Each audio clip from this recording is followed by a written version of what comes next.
Good afternoon and welcome back to Diverse Educators Virtual Conference 5. We've had a fantastic morning and we've got our final panel for today. I'm going to introduce them to you and they're going to regale you with their thoughts on diverse schools, and we'll have time for questions at the end, so please do put your comments in the chat. So we're starting off with Chay, who is the Senior Programs Officer in terms of education at Stonewall. We also have Jitse, who is a Senior Learning Designer at the Open University and the founder of the Social Change Academy. We have Sharifah, who is a primary school head teacher. Jack, who is a support worker and disability activist, speaking on behalf of one of our partner organisations, the GEC.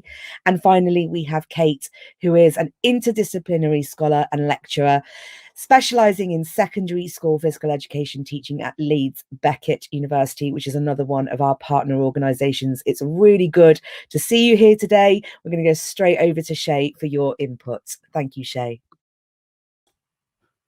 Hello and good afternoon, everyone. I'm Chay Brown. My pronouns are he and him, and as you've just been told, I'm Senior Education Programs Officer at Stonewall, and my background is in teaching, bit of time spent in mainstream primary, bit of time spent in secondary SEND teaching. So let's think about LGBTQ plus inclusive education. So the impact that educators have on children and young people can't be underestimated. They take the lessons that they learn in the classroom, the messages they hear at school or at college, forwards with them into adult life. So when we're creating LGBTQ plus inclusive environments for children and young people, when we're delivering an LGBTQ plus inclusive curriculum, that impact travels well beyond the walls of the school or the college, and they ripple out into society at large. Those are the attitudes that they're going to be taking forward with them if they go to university, into the workplace, into their communities. Sadly, not everyone's currently getting a high quality LGBTQ plus inclusive education, and not all LGBTQ plus children and young people feel free to be themselves. So I've got a few stats for you. So in our 2014 report, 70% of primary school teachers reported hearing homophobic language in school.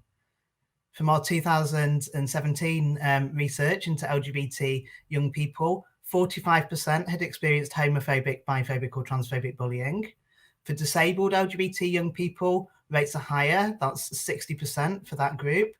For LGBT young people, they've experienced bullying.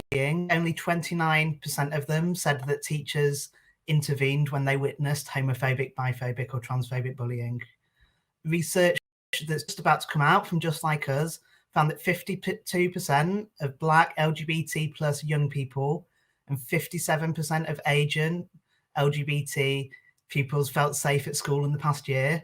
So think about that. That's nearly half of Black LGBT young people don't feel safe at school. That's, just over a third of Asian LGBT plus young people don't feel safe at school. And 6% of Black LGBT plus young people reported having never felt safe at school. Stonewall's Shutout report looked into the experiences of LGBTQ plus young people not in education, employment or training. So most of the LGBTQ plus young people who participated said that mental health challenges had impacted their time in education or in starting out at work. Many of these young people were disabled, were young carers, were both. For trans pupils, only 1 in 3 aren't able to be known by their preferred name at school. 3 in 5 can't use the toilets they feel most comfortable in. So let's think about the impact of that. Just a quick content warning here. I am going to be talking about stats around self-harm and suicide. If you don't want to hear about it, I'm going to take about 30 seconds to talk about it. Just mute me and then turn your sound on in about 30 seconds. So the impact. 61% of LGB young people who aren't trans have self-harmed. 84% of trans young people have self-harmed. 80% of disabled LGBT young people have self-harmed. 70% of LGB young people who aren't trans have considered suicide. 92% of trans young people have considered suicide. 87% of disabled LGBT young people have considered suicide. 89% of Black LGBT young people have considered suicide. Now, it's important to understand that being LGBTQ plus doesn't automatically mean that someone's going to have a mental health condition, nor does being Black, nor does being disabled. But what causes it? You know, think of experience of bullying, loneliness, lack of support, you know, that feeling that comes from experiencing oppression and seeing other people like you discriminated against. But in happy news, if we look at research about trans young people, for example, who are supported to be themselves at school, the research shows that they're less likely to be depressed or anxious. So really quickly, going to tell you about what good LGBTQ inclusion looks like. Bullying is consistently challenged. Gender stereotypes are challenged in the curriculum, in policies, throughout the school. The curriculum is LGBTQ plus inclusive, and that goes beyond the RSHE curriculum. LGBTQ plus role models, diverse LGBTQ plus role models are visible throughout the curriculum and in displays. And staff know how to support LGBTQ plus children and young people. And do not underestimate the impact of openly LGBTQ plus staff in schools and colleges and the impact of seeing them treated well. They, you know, LGBTQ plus children and young people are going to see their teachers thriving and see that they can too. So when LGBTQ plus children and young people are free to be themselves, they have the opportunities to see themselves represented in the curriculum. And when they know that they can thrive in society, we're setting them up for success, and we're setting society up for success. Thank you so much, Jay. Really, really powerful stuff there. So thank you for sharing that with us. I'm sure we'll get time to reflect on that later. Okay, I'm going to move across now to Jitse, who's going to talk to us about accessibility and inclusion. Over to you, Jitse. Hi, thank you, Benny, and thank you, Chay, for some interesting statistics around LGBTI plus people. So yeah, actually, I'm kind of not necessarily talk about accessibility and inclusion. I've been thinking about what I wanted to talk about, and actually, you know, my background is in systems thinking and psychology, so I'm very interested in kind of the systemic as well as the psychological factors that you know, kind of influence dynamics around inclusion or exclusion. So yeah, I really want to kind of talk about that notion of actually how communication and how we communicate with one another, how that kind of impacts on notions of inclusion. And I think, you know, especially to create inclusive schools, we cannot ignore the role of communication, which is so fundamental to, you know, as a social species, to our everyday experience in many environments. So yeah, I really want to explore that question of how do we respond when being faced with a perspective or an experience that we don't share. And yeah, just if we kind of look at some recent things that have happened in the, you know, which have been highlighted in the media, for instance, you know, the toppling of the Edward Colston statue in Bristol, the debate around the removal of the Cecil Rhodes statue in Oxford, as well as the removal of a portrait of the Queen from a common room in Magdalen College in Oxford as well. And I think some of the kind of the debates and the discussions that this has triggered in the media, as well as in kind of various environments in schools, etc., is quite illustrative of some of the problems with how we communicate with one another and how that influences kind of people's experience of being included or excluded. So I was just yesterday, I was watching this video from Good Morning Britain, which is not normally something that I watch, but it was kind of quite interesting to see how two of the facilitators of this discussion were kind of interviewing two people on opposing perspectives of the removal of the portrait of the Queen. And yeah, for the purpose of the conversation, I'm less interested in the perspectives that were presented and more in how the relational dynamics unfolded. And particularly kind of some of the observations of this facilitated discussion, you know, there were kind of the whole notion of presenting views as if they were universal truths. You know, there was not a sense of listening to one another. There's this sense of debate, this lack of taking ownership of claims. You know, this is how the world is, rather than this is how I see the world and this is how I experience it. there was that sense of kind of this negative judgment of opposing views. You know, the views that you don't agree with, it's almost dismissed as having no validity. An absence of questioning, of asking insightful questions about, you know, kind of how did you come to these conclusions that you're drawing here? And I think, you know, the way that these conversations happen quite often, you know, have the consequence of actually further polarizing existing views, or actually rather than actually people moving together, they actually move further apart, which actually leads to further exclusive experiences of exclusion. And also a lack of learning. Actually, people, you know, they kind of come away actually further polarized in their existing view rather than having learned from the opposing views. So I'm actually really interested, you know, in how do we communicate, you know, kind of how do we emphasize, you know, listening as well as speaking. And I think quite often in schools we're so emphasizing the notion of influencing others, of speaking, and actually not on listening and having our own viewpoints opened and explored, and not always, you know, understanding that all our perspectives that we bring are always partial. So, you know, it's I feel that in many schools and in many educational institutions, we always emphasize the notion of competition. Competition is so fundamental to understanding of what we're doing. You know, every schools are competing for league tables, students are competing for grades, and I think, you know, if we look at the reality, actually collaboration is so much more fundamental to a lot of what happens in schools than competition. So why do we always emphasize the competitive aspect? So yeah, I'm really interested in kind of how we can facilitate more dialogues within education, where we kind of actually explore each other's views. And I think, you know, that starts in schools, where we actually help students to learn how to communicate more effectively and more collaboratively rather than competitively. So yeah, some questions that I want to ask ourselves as educators here is kind of, you know, how can we as educators support students as well as colleagues in developing more collaborative patterns of communication?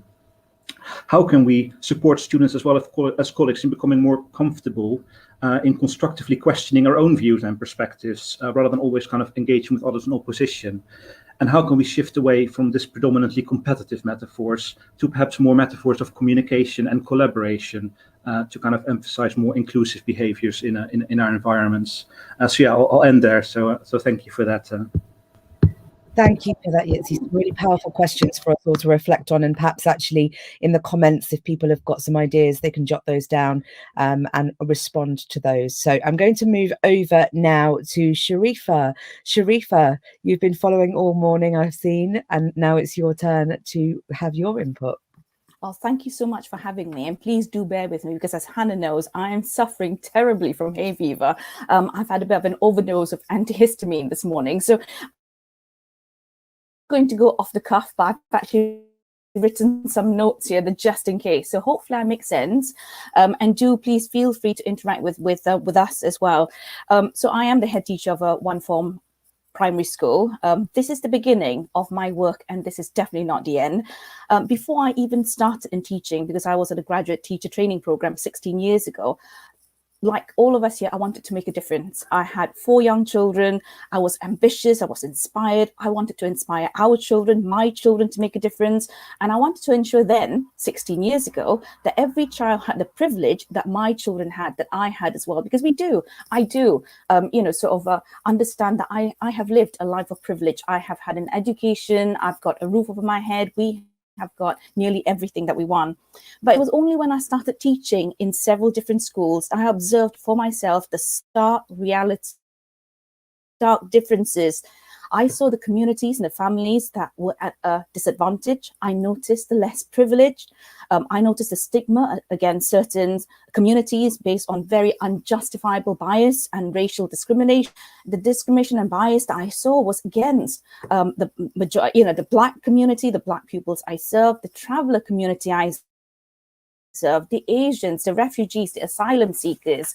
And to me as well, in the 16 years as well, and out of my journey, because Hannah, in fact, has mentored me as well as an educator of a mixed race, as a woman and as a leader as well. The journey that I had to make wasn't a smooth path or a journey. There were deviations and moments in that journey as well, but I wasn't quite sure, you know, whether there was bias or discrimination, because sometimes we can't actually pinpoint that, but it's that gut feeling that something's not right, that I am not on that same journey as some of my other colleagues who are white passing or who identify as white as well. It was only in the last few years when I realized that the cracks were actually gaping holes. And from my point of view, our education sector is heavily underrepresented. There is a lack of understanding and there is a blindness. There's a lack of vision of what education could be, should be, and must be. There is covert and sometimes blatant racist and discriminatory culture and practices. And in the chat as well, there were some people who alluded to that. All this in a world that has changed and we haven't really kept up with it. And currently, I know I have the power because I have a position of power. I'm the head teacher of the school. And in my sphere of influence to use this power and privilege, even though I currently feel that I am powerless to change the national landscape. But I think it was Jitse who said that it's through collaboration, all of us working in a little sphere of influence, coming together, collaborate and standing up for what is right. I think it is imperative that my school understand and promotes and is committed to inclusion and diversity. We are living in an era where apathy is no longer an excuse. It may have been before, but no longer now. So how do we do this as a school? How do we use our power and our privilege? How do we empower? How do we ensure our schools are inclusive and it promotes anti-racism? Because it must be, and I'm just going to have a few suggestions here, embedded in the ethos and culture of the school that everyone must be on board on this bus. And there was in the previous chat as well, someone asking that question, how do we ensure that everyone is on board? And I think that's where we have to work together, collaborative nationally, but also collaborative within our own organizations, in ensuring everyone is on board with this commitment. It must be a school priority. We must engage all stakeholders and not just the leaders and not just in a hierarchical way. There must be clear leadership and we must be seen, heard and reflected in the school. How? We talked about the curriculum that serves all our pupils, ensuring that they can see themselves and being invested. And our school right now invested in several programs. And one of them is actually the Creative Learning Award by Leeds Beckett University as well, that we will ensure that we have an ethical, diverse curriculum that is provision in our school for all our children. It is to be seen and heard in our classrooms, around schools, and our practices, our website, and reaches out into our community. In fact, I will go one further. We need to work together with our community. And why is this key? And I'll tell you very briefly, something that happened to me at the start of my journey as acting head teacher in September, thinking that in the community I serve, we all understand diversity, we all understand inclusion, we are all equal. And yet this acting head teacher in September received a series of handwritten letters posted to my school saying that I should get out of this country. What do I think I am doing? What is it that I'm thinking of doing in terms of diversifying the curriculum? It was during Black History Month and all I was doing was promoting the good work that I was doing. It became a police case. It is still a police case. If it can happen to me, it can happen to anyone in a community. I will wrap out now, but basically this is why it is so important. So thank you.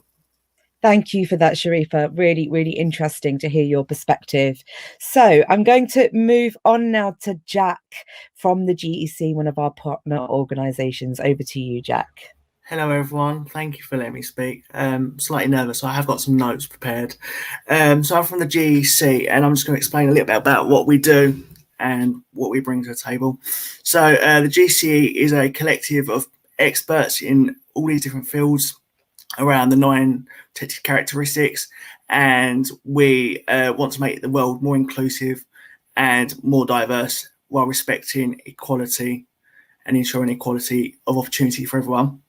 The GEC works in school and business, and we support these organisations to fill in any gaps and to help them improve their offer to the children and young people they work with and people in the community. I would say that we are a foundation for growth. We help and support people. Sorry, I've lost my place a little bit. The GEC is supporting in social, economic status and single parents' rights. So that's what we do on the table. And why I joined the GEC is because I have cerebral palsy of the lower limbs. It's spastic diplegic, and I was born 26 weeks and weighed 1 pound 15 ounces. for a bit of context for everyone, that's the same as a bag of sugar. You can see that I've caught up on most people now. So I went through secondary school, where I'll probably start with PE. That's my main interest, and I was kind of left out on the cold and left out on the sidelines. So, for example, you do rugby in January and you're sitting there freezing while everyone else could join in, and I was kind of left out. So that's kind of made me, want to change not only the physical educational landscape for children and young people with disabilities, but also more widely education. So, like policy, for example. I couldn't see white writing on a clear background, and it's things like that most people take for granted because you do not have these disabilities. So that's why I want to do that. I also went to University of Bedfordshire and studied sports studies and did a degree. And my dissertation was, is physical education inclusive or exclusive of children with physical impairments?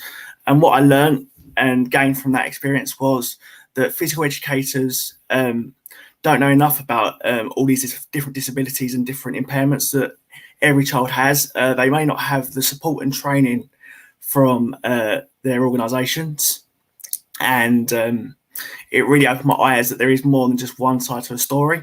So I actually want to try and make the physical education sphere more inclusive with the use of technology in the future. And I'm just going to say what I do because I got introduced as an activist. So I run Positively Cerebral Palsy, and it's a space, a community where I want to raise the aspirations of people with cerebral palsy, want to support parents to show their children that they can achieve. And just because you have a disability doesn't mean you can't fulfill all your dreams, because one of my biggest catchphrases is it's about ability, not disability.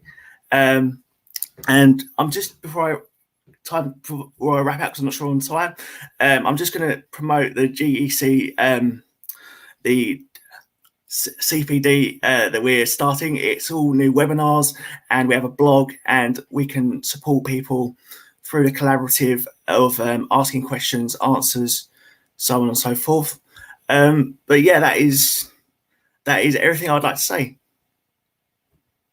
Fantastic. Thanks, Jack. And certainly that is something that needs to be looked at in clear detail from a staff training perspective in particular. Yeah. So I think that will resonate with a lot of people. So sorry for the slight nerves there. Not at all. You didn't come across that way at all. It was spot on. So we have now got Kate talking about the over surveillance of teachers. I hope I've got the title right, Kate. So go for it. It's your turn. Hi, everyone. Nice to meet you. So yeah, I'm going to talk to you today about a research project that I've been working on for the last year with Damien Page, who is the Dean of the School of Education at Leeds Beckett Uni.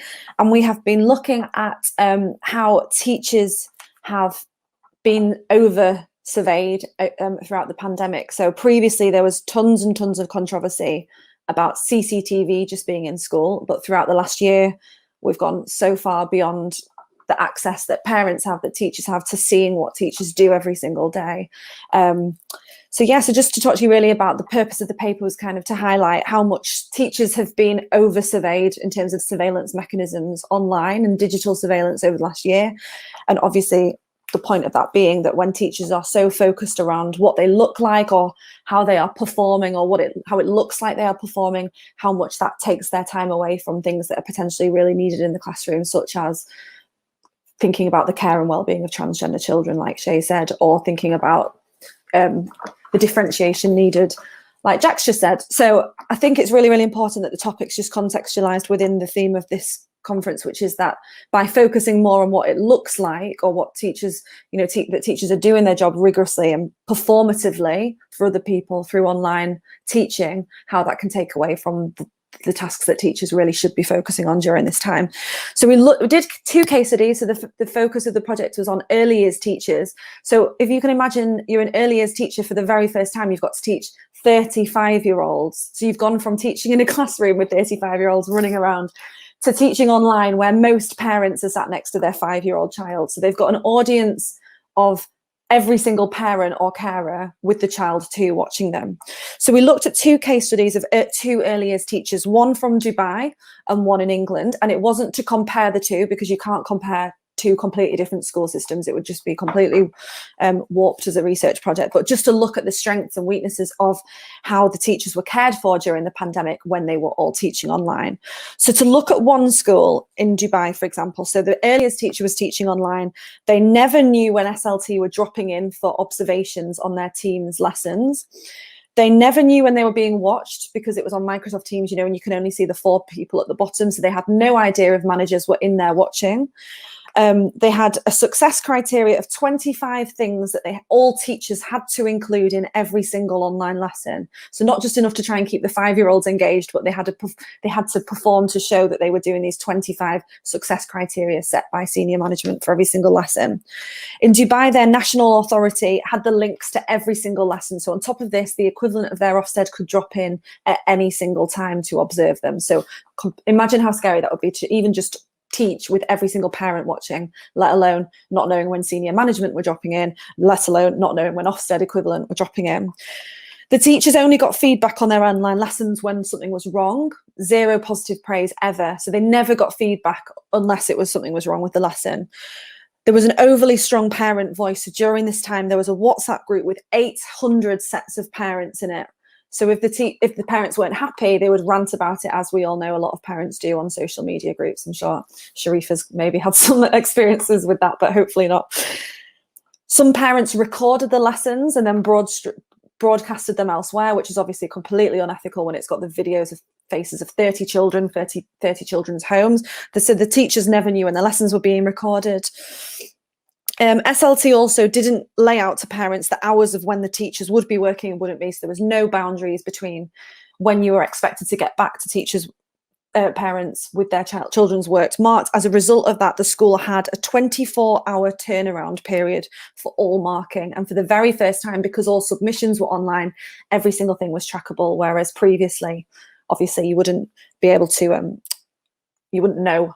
You wouldn't, unless you were doing a work scrutiny, you wouldn't know if books had been marked or not. So really quickly, so that was like some of the really bad experiences. But another teacher had a really positive experience where even as an NQT, she was allowed to create a success criteria for all her lessons that was 5 points long of what she felt was appropriate for that group of students that she was working with. She also got told in advance when her observations were going to be as an NQT, so she wouldn't spend a whole week stressing, not knowing when anyone was dropping in. They empowered her and trusted her to know that she would be doing a good job in all of her lessons. So she got the choice of when that would be, so she wasn't on edge all the time. And SLT also turned a bit of a blind eye to the early years practitioners because of their work being uploaded onto a mechanism called Tapestry, which is a bit like Teams, but in the early years sector. So the early years teachers were left to it a little bit more than other teachers in there. But the point of the study really was to highlight how much teachers are over-surveyed anyway, but how that's like gone 10 times worse during the pandemic. And as a result of that, it distracts from all these things that we've just been talking about where their focus really should be on inclusion, on differentiating lesson resources, on what makes sense for the children, and not on this performative aspect for SLT or for government surveillance and things like that. So I will stop there, but look out for the publication hopefully in the next year. Thank you for listening. Thank you, Kate. And that was a good way to wrap up for us. I'm going to hand over to Hannah, who's been monitoring the chat and has probably got loads of questions for you. So I'm going to hand straight over, Hannah. Thanks, Benny. Kate, so you're getting a sip of water, but I just wanted to sort of tease out from your research there that in your data collection, was there any patterns around the different subgroups of those teachers being surveyed? I was thinking about the actual diversity of the data you collected. Yeah, so we only collected it from 2 children. So much of my research is about smaller sample sizes. I believe that big questionnaires tell us absolutely nothing. People don't understand questionnaires. They rush through the answers. So I can't really say that there was patterns with all teachers, but I can say this was 2 very detailed insights that probably represented the experiences of lots of other people. So I can't really say patterns with a sample of just 2, but between them, there wasn't any patterns between them. It was just 2 different experiences with strengths and weaknesses to both. So sorry, that's a bit of a vague answer, but that's fine, Kate. I was just thinking about linking it back to some of the other talks, because one of the things we talk a lot about in diversity, equity, inclusion training is about how we create cultures where there's psychological safety. And what I'm hearing there from your research is that is a very unsafe space to be when you feel like you're constantly being surveyed. But then if you have protected characteristics, or you can't show up as your full self and you're being surveyed, I'm just thinking about the emotional tax here and the kind of the burden on those individuals. And also trust. I mean, if we think about the kind of the trust we need in schools in order to be authentic and in order to do DEI work, I'm just interested whether that might be where some of the research might take you. Absolutely. Much of the research that I'm trying to do in my PhD was on like how teachers are expected to just leave their feelings at the gate, turn up like bodiless figures, just do the work without any kind of ramifications for them, their work-life balance, their families at home and things like that. So yeah, it is to highlight the fact that in some schools there doesn't seem to be that trust, and it's not needed. The results are good, the marking's good, the children make progress. There doesn't need to be that scrutiny. So yeah, it's all about that impact on the teacher and how that's ignored, and everything's trackable. And during the pandemic, isn't it?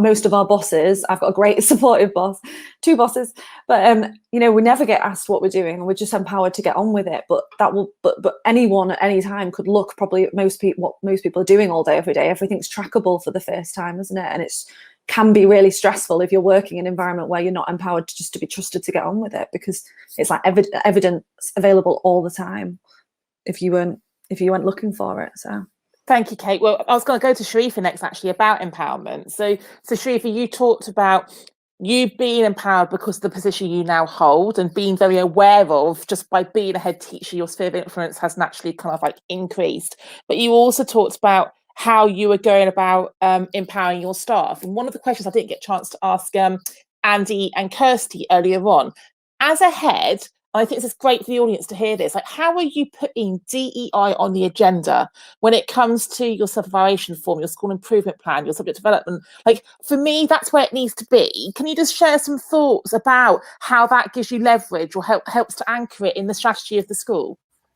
Absolutely. I mean, just this year, we have 9 priorities in the school, and mainly to do with teaching and learning in the classroom. But all of those priorities have got a link to inclusion and diversity, and it stands alone as a school priority as well, and making sure that all stakeholders understand this. And in fact, when it was highlighted as a priority as well, it went back to all staff, it went back to all governors. They needed to have an input on that as well. Do they understand? Do they agree? Do they support? Do they also challenge? Because sometimes it is one person's or the SLT view that this is what we should do. It has to be everyone on board on this bus. And one stakeholder that perhaps sometimes we miss out are those parents as well. And so in terms of school priority, making it so obvious and visible and asking them for their feedback. So what I did do was make sure that we had a questionnaire and a survey of parents as well, in helping them understand that there's our culture, our ethos, our curriculum, what are their views about it. And I must say, out of, and I've got statistics, I don't have it in front of me as well, a majority of the parents were really positive about this. And it's not only our, parents from ethnic minority backgrounds and communities, but also our white families who came out to say, thank goodness you're doing this as well, because it serves our children. I think the ones who probably are not on board with this bus have not sent their views in, or maybe they don't exist. I'm sure they do, because of my personal experience of, a local person who actually sent me those letters as well. So I'm sure they're there as well, but we stand up together. And if it is a priority of the school and making it super visible to everyone, I think we're on the right track. Thank you, Sharifah. And I'm going to come to you next, Jitse, because thinking about this culture and ethos that we need to co-create and hold in order to do this work, the DEI kind of piece of work collectively, I think everything you said really resonated about the flawed communication systems we have in our educational organisations. And I just want to pick up on what you were saying about almost like our inability to hold a discussion or a debate, and this polarization of, so like Benny and I get wrapped up all the time on Twitter that people say, don't diversify, decolonize. Diversify is bad, decolonize is good. And we're like, it's not that simple. Please, can you not make it a kind of a binary opposition? How do we go about relearning or reteaching actually how to have those constructive conversations? You talked about constructive questions. What are your thoughts there about the behaviour change or the kind of the training need? I think that's a really good question, Hannah, and one that I've been struggling with for a long time. And I think it starts from a very young age, that all the examples that we have of watching others. I mean, you mentioned debate, and debate is very much about beating down. It's a competitive form of communication. And I think a lot of what we observe in every day, if you watch the House of Parliament, there's nothing but debate. There's no listening, there's no inquiring. So I think there's so much aggression underpinning those forms of communication. And I think it's a really difficult question of how we actually migrate. Can we change that for existing adults who have been exposed to that form of communication for so long? Or do we need to start much earlier and kind of really help, early children really engage and give them a space to kind of, communicate in a more respectful way and reinforce that, and not always focusing on those win-lose dynamics, which I think, are so prevalent in our culture. So I don't think I've got any solutions, because there's a really difficult questions. But I think for me it's a question of thinking about what can I do on a day-to-day basis in my communication, because even though I'm interested in these things, I find it really difficult as well. When you're faced with an opposing point of view, for instance, someone that you perceive as racist or something, I immediately get this sense of, I need to oppose that view. But quite often, in doing that, actually, you need to create that space where you step back and reflect on what is the impact of if I kind of jump on this particular point of view and try to beat it down, and instead try to think of, okay, this person has that view, for their own reasons. And it's about inquiry and asking those questions, kind of trying to get to grips with what are the experiences that underpin those views. And I think, there's lots of really interesting literature around dialogue, by a physicist called David Bohm, for instance, which really talks about, how to communicate in that way, which allows us to inquire in each other's experiences. And it requires a safe space. And I think, we need to create those safe spaces where that dialogue is possible to emerge. That's a very waffly way of trying to answer your question. No, that's great. It was a simple question, but needed a complex response. But I just think it's one for us to keep getting back to. And it's come up a lot in conversations I had this week about, we tend to communicate with the intent of being heard, as opposed to thinking about how it needs to be heard. And I think that transmission kind of focus, we do need to really consider about the audience needs when we're talking about some of these things. Let me come to you, Jack. So you talked about the fact that when you were a PE student, you didn't feel that included in the curriculum. And I'm just wondering, what's your message to school leaders who are listening, potentially PE teachers who are listening, about how schools can be more intentionally inclusive for their pupils who have a disability? Because I think, is it 22% of us have a disability, but only 3% of us disclose it? We've got a high percentage of our young people have got access needs. What's your advice to the teachers out there for being more inclusive in the PE curriculum? So kind of follows on from what Jitse said about having a conversation. I think we need to actually create an environment where we can actually ask our young people, how can I support you? There's no one answer for any one person. I think you need to actually talk to that young person, and that we actually need to allow our teachers a bit more freedom to actually try their ideas out, because you don't know what you don't know. So I feel like you need to give them more freedom, and it's a bit what Kate was saying about surveillance and the way things are always done. I think we need to actually think outside the box a bit more, instead of just saying this is how we're going to play rugby. Well, why? Because someone's in a wheelchair doesn't mean they can't sit on the sidelines and freeze in January. You should be thinking about how can they actually join in, and for example, learn their motor skills. For me, it would have been more learning about your motor skills and things like that. So there is ways of including people. I think we need to give learners a greater voice. And I also do truly believe that we should encourage more people with disabilities, whether that be physical, mental impairments, actually into education, because, through me, I have the lived experience and I can actually support and help enrich people's lives. So I think that's a really positive way forward. Yeah, thank you, Jack. I'm good friends with Elizabeth Wright, the Paralympian, who you probably know from the GC as well.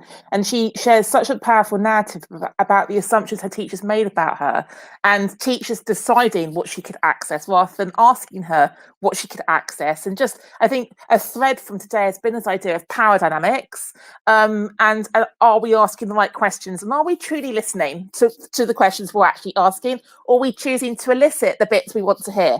And I think that's something for us to really get under the skin of as well.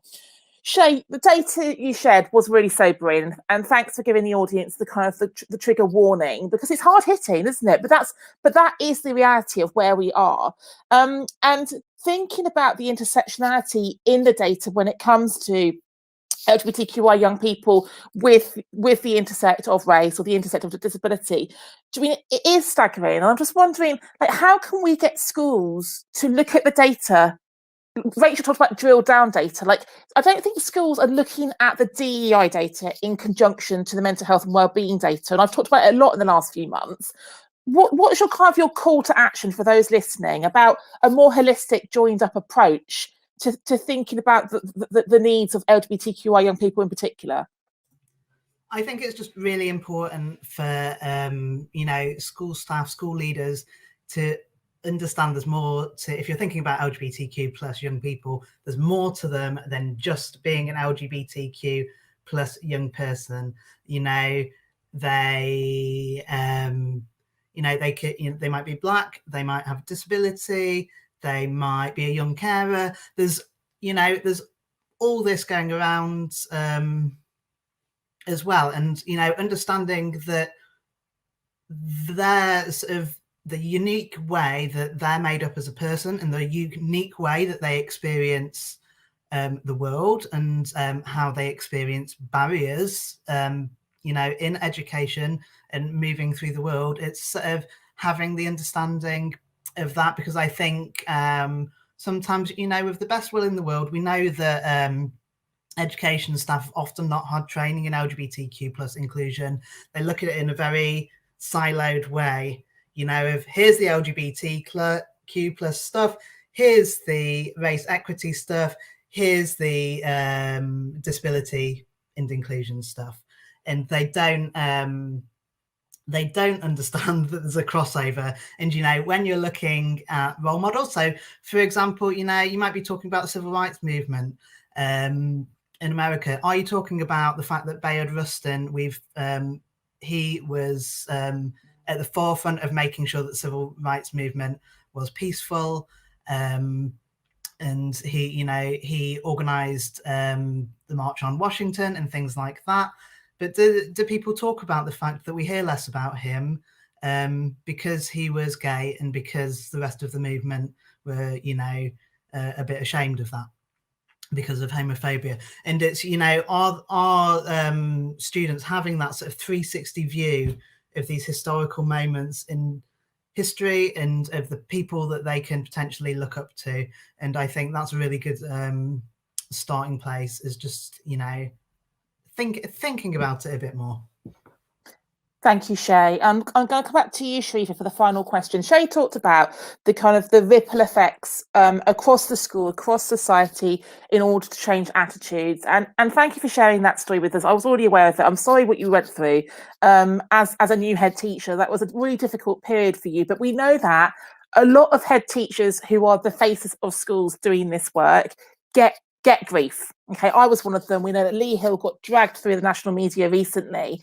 What's your advice to any of the heads who are listening, who are feeling a bit tentative or a bit fearful of doing this work because they know what the outcome might be? Any words of wisdom to them? Oh, absolutely. Come and join different organizations that are doing this work as well. I'm part of Heads Up, which is such a safe space where we can explore exactly this. And they were really helpful to me as well, because when this happened to me, in fact, I didn't know whether to laugh, to cry.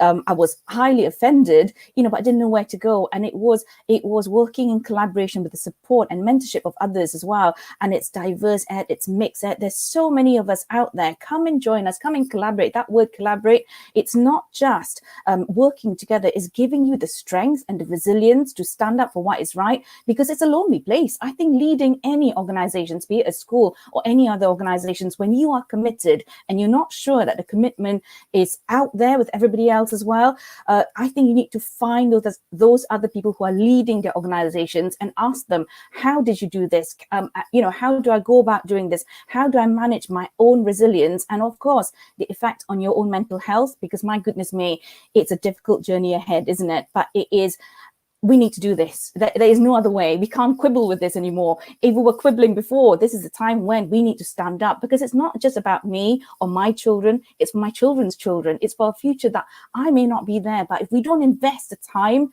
now together, when are we ever going to do this? Oh, Sharifah, thank you. Thank you. That's such great advice and reassurance there. So I'm going to ask you all just to share your one sentence diverse ed pledge. So Chay, what's your diverse ed pledge? I pledge to always think intersectionally and never just put someone in an identity silo. Thank you, Chay. Jack, what's your pledge? My diverse ed pledge is to raise the aspirations of everyone and to help them reach their full potential. Thank you, Jack. Jitse, what's yours? My pledge is to continue to challenge myself to become aware of the ways in which I contribute to unwelcome dynamics and change those.